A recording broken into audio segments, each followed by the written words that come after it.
Hello everyone. I'll wait for my presentation while they're putting in the presentation. Quickly, I'm Mayank Vatsa. I'm a professor at IIIT Delhi, and next month I'm moving to IIT Jodhpur as professor. And I've been working in the broad area of artificial intelligence for the last 20 years almost now. So I wanted to share what we are focusing on, and this is particularly with respect to the Indian ecosystem. While we can talk about AI research at the world level, international level, but I believe this particular forum is particularly meant for what it takes to do AI research in Indian ecosystem. So, so I have put the title as Resonating AI with Small Sample Size Problems, and I'll focus on why actually the small sample size is important.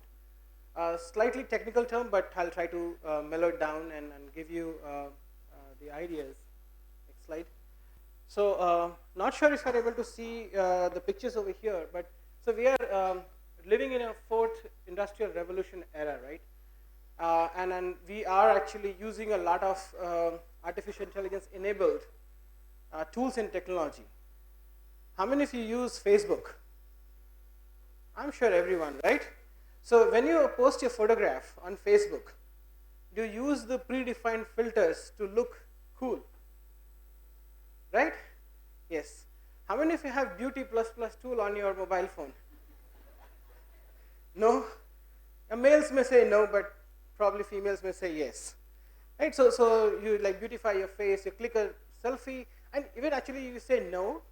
You may not have the app per se, but many of the mobile phones actually come inbuilt with these kinds of technology where your photograph looks very cool.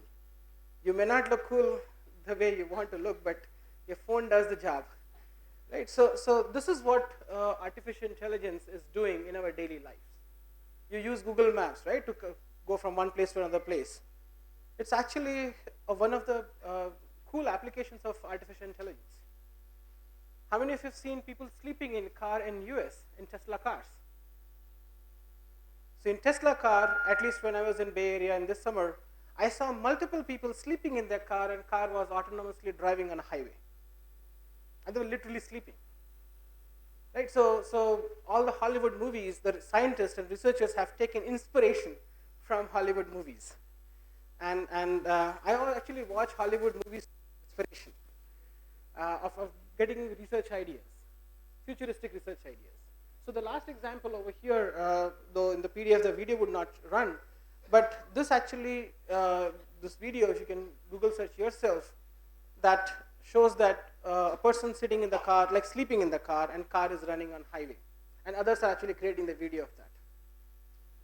So next slide, please. So this whole era of artificial intelligence is happening because of two things. One is something called as deep learning. Within machine learning paradigm, there is something called as deep learning, which has instigated a lot of progress. The second is data. We collect a lot of data. If we have 1.4 billion smartphones in India, every hour we are collecting huge amount of data. These companies, Google, Apple, they all actually access your data to prepare the next generation applications for you. Right? It's very customized applications. So when you search on Gmail, when you write actually an email on Gmail, these days you would see this, it suggests you what you want to write. You start typing and suddenly it suggests you. This is not yet personalized to your writing, this is a generic thing, but they are forcing you to think that this is what you are thinking. So this is again like the artificial intelligence, the kind of emails you are writing, they have used it as a data, and they have then given you the mechanism to do that kind of thing. Next slide. In fact, I saw AI toothbrush. I thought that was the easiest. You don't need any artificial intelligence over there. Like how difficult it would be. We have been doing this toothbrush since we were kids, right? But even there, someone thought, Oral-B thought that artificial intelligence enabled toothbrush is required. And they have launched this particular toothbrush. So in all this, we talk about data, we talk about success in artificial intelligence, and this primarily happens because now we have access to this huge amount of information. And the modern day algorithms, the machine learning algorithms, the AI algorithms require this huge amount of data, which is in millions. So you have to have, let's say, 100 million samples. Facebook uses 700 million data points to understand how a face would look like. But what happens when we talk about applications in Indian ecosystem? If you have to solve problems in India, you may not have that kind of information available to us. Okay, so next slide. So if I look at some of the examples over here, the first example we were working on, and it took us 10 years to work on this particular problem, was recognizing newborns in hospitals. Can you think of an application why you wanted to recognize newborns? Swapping, accidental swapping. Forget about actually any ill intent swapping, just the accidental swapping. If I show you a photograph, a collage of 10 babies, and I ask you that can you actually figure out how many babies are there, at least this is what I have tried in my technical presentations multiple times. I have seen people actually getting confused and like saying maybe 4, maybe 2, maybe 3, rarely anyone has said 10.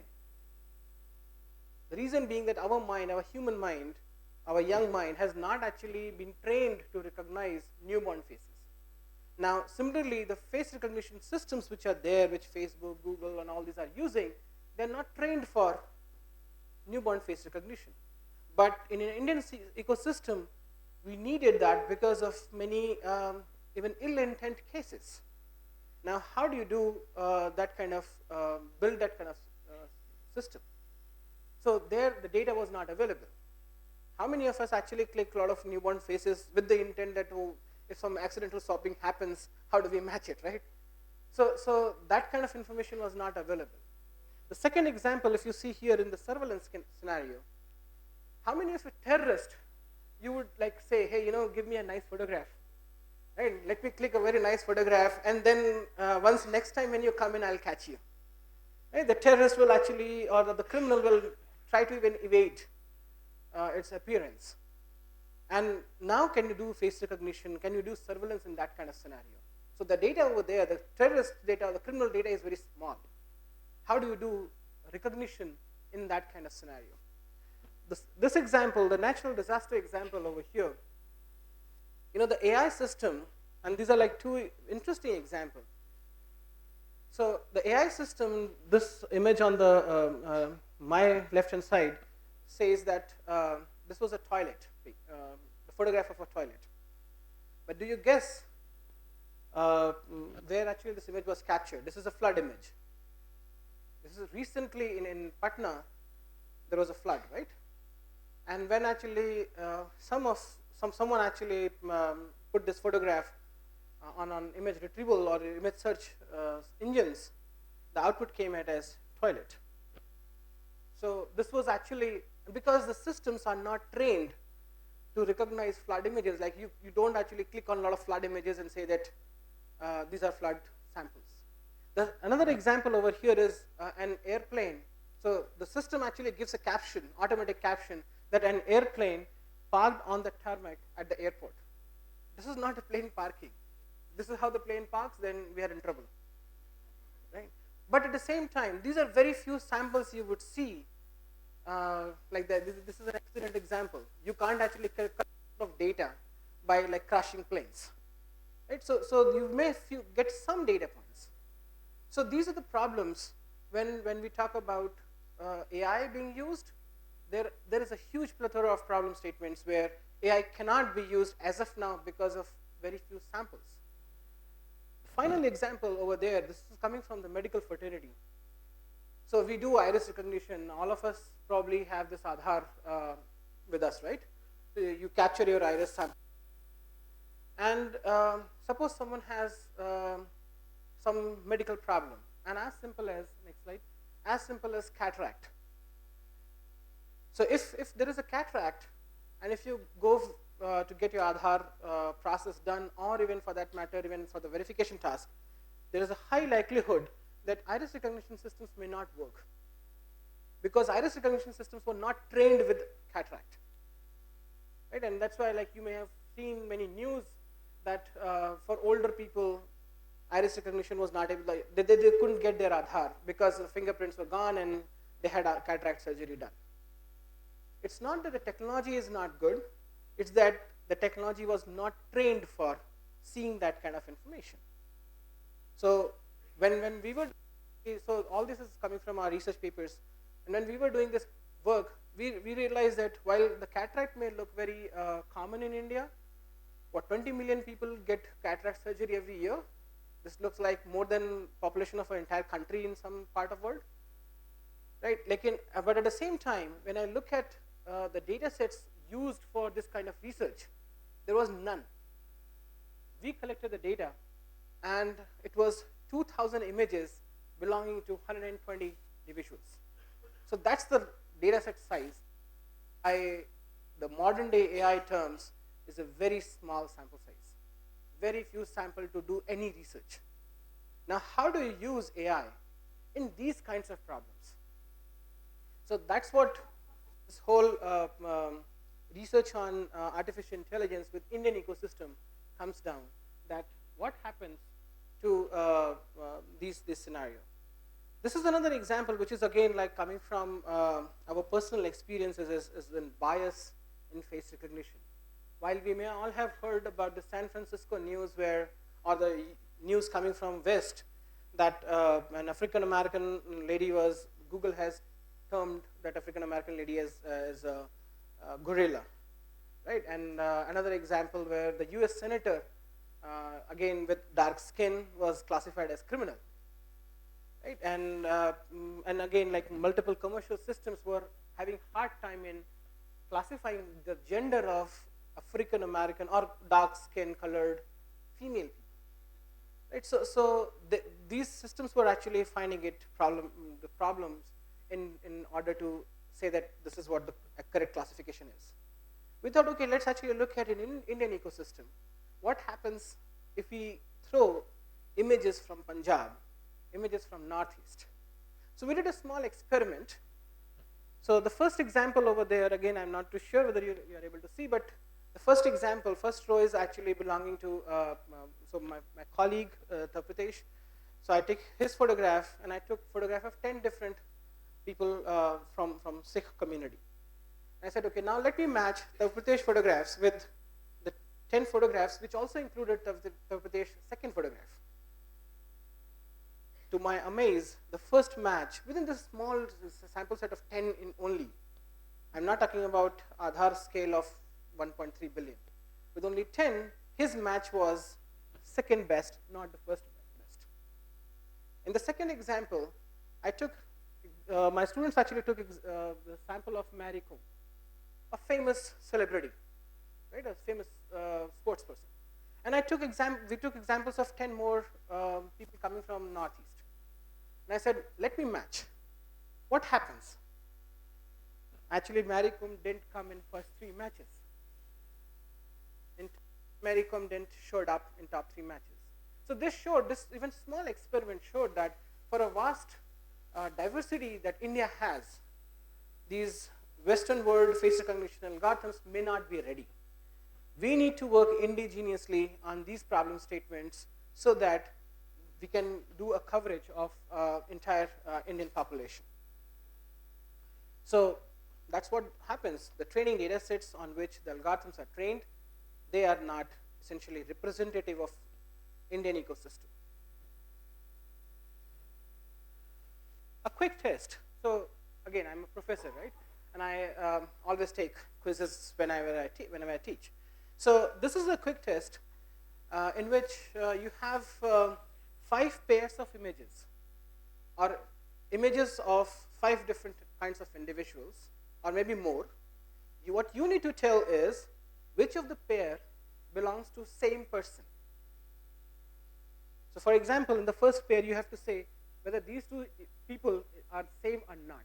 Similarly, there are 5 such cases.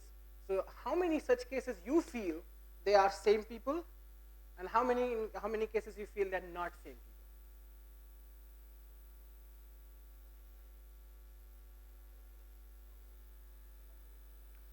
What happens to the first example? Is it same? Not same.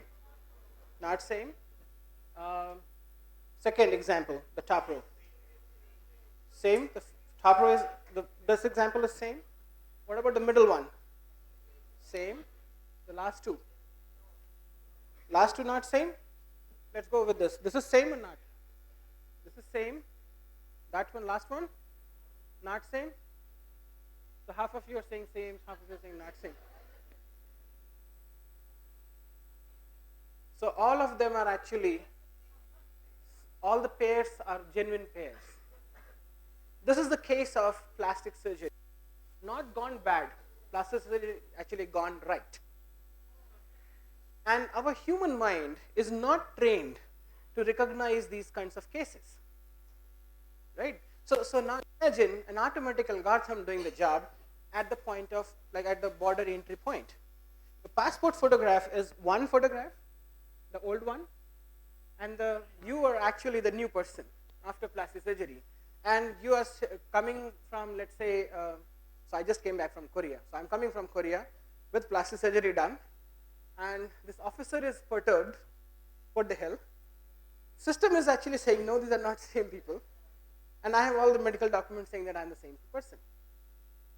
Right? So this is a problem which we started about 10, 11 years ago, and saying that can actually face recognition systems be built for border security, even if a person undergoes plastic surgery. And to our amaze, it took us many years, believe me, I don't want to put a number there, many years, many doctors' consultations, plastic surgery consultation with plastic surgeons, to even get a database size of 900 people. Just one image before, one image after. That's it. Whereas face recognition engines by Facebook, Google, they all are trained with billions of images.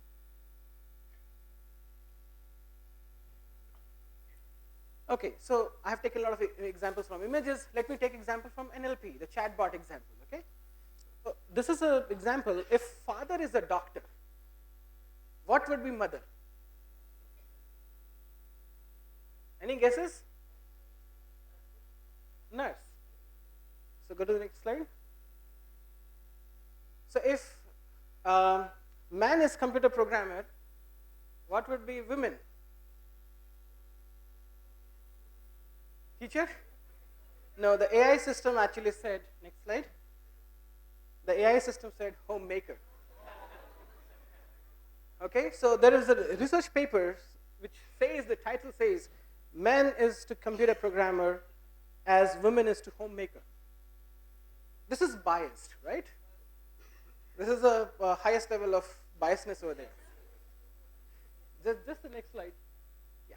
So I would like to share one small instance of me and my wife. My wife is also a professor in computer science in IIIT Delhi, and works in the area of artificial intelligence. Probably she is, see, I have to say that. She's more successful than me, right? And she's like a well-known person in the community, internationally. But whenever we go to mall, what happens? This SBI guys come to me, sir, SBI card. Will you apply for SBI card? So we did a small social experiment. So it means we always talk about bias in AI systems. What about bias in humans? We said, okay, fine, let's go to DLF Mall of India and Saket Saraswati Walk, because these are two places we know that these guys are there. So in one mall, I was, let's say, 10 steps ahead of her. And then again, these guys came to me and said, please lay low, this SBI card, and I will get it approved like this. I said, no, I already have it, thanks a lot. No, no, sir, please, you may have been using others. So they were literally persuasive. I said, no, thank you, and I moved on. Then 10 steps behind, my wife comes in, they didn't approach her. Okay? Then we went to the DLF City Walk, and now she was 10 steps ahead of me, and no one approached. She was literally standing and saying this, hoping that someone would come and say that, ma'am, card le lo, but no one came. But then 10 steps behind, I came in. What happens? These guys came to me. I said no, and then my wife came and said, why do you think that only he can have a credit card, not me? Right? So this is like a human bias. We are biased. But when we as a human do this act, we are okay with this. But the AI system does the job, we are not okay with that. Right? So what as an AI researcher we need to do is we need to work on these problems and try to make it unbiased AI systems. If you do, you all have mobile phones, right? Go to your mobile phone, so go on google.co.in, not google.com, okay? And search the word bride, the image search. Just search the word bride. B-R-I-D-E. The male students would certainly be happy to search that word. What results did you get? It has to be an image search. Don't do the web search, an image search. Did you get something? Can you go to the next slide? Did you get these kinds of images? You are searching on google.co.in, you're not searching on google.com. It's an India-based server, and still you are getting this result. Next slide, please. So there is actually, sorry, next slide. So there is actually research papers which actually talk about that AI can be sexist and racist. It's time to fix it. And the left-hand side, when you search bride, you'll get that kind of image, not the Indian bride. In fact, if you search CEO, you will not find any Indian CEO, whereas, sorry to say that, even Satya Nadella will not show up in top 10 matches. Right? So none of the Indians actually are showing up over there, whether it's google.com or google.co.in. It doesn't matter. Right? So AI systems are actually heavily relying on the large data. The data governs. The data is the new fuel for AI economy. Right? So they govern because that's where the more information is. But what happens to Indian ecosystem for these small sample size problems? So we have been working on those small sample size problems for long in our research lab, trying to solve within the AI ecosystem at algorithm level, at problem domain level, solving, looking at the problem in medical fraternity, in biometrics, but how we can solve, how we can put AI for a better use for everyone, which can touch the lives of 1 billion population. So when we are talking about like building AI systems, it's not only that we would like to build the AI system or an AI system. We'd like to build a trustable AI system, unbiased, fair, explainable, right? So the students who may be interested in like exploring AI as their future, just not the exploration with respect to doing the work in AI domain, probably even the use of AI. You need to pose these questions that, can I explain the answers? Why I need to actually deliver the frozen petals things only to sisters, not to brothers, right? So you need to just ask the questions to see that, okay, the AI system has to explain the decisions it's making. It has to be fair. It has to be trusted overall. And it has to work for, at least in the Indian ecosystem, it has to work on small sample size problems, the problems for which we do not have a lot of samples. The last slide. So in conclusion, AI is actually, as Fefeli has correctly said, is made by humans to mimic humans like action to help humans. And that's what we need to do. And if you put this in Indian context, AI can actually do wonders if it is under an ethical AI umbrella, and if it can solve these small sample size problems, then we can say truly we are living in a fourth revolution world. Thanks a lot.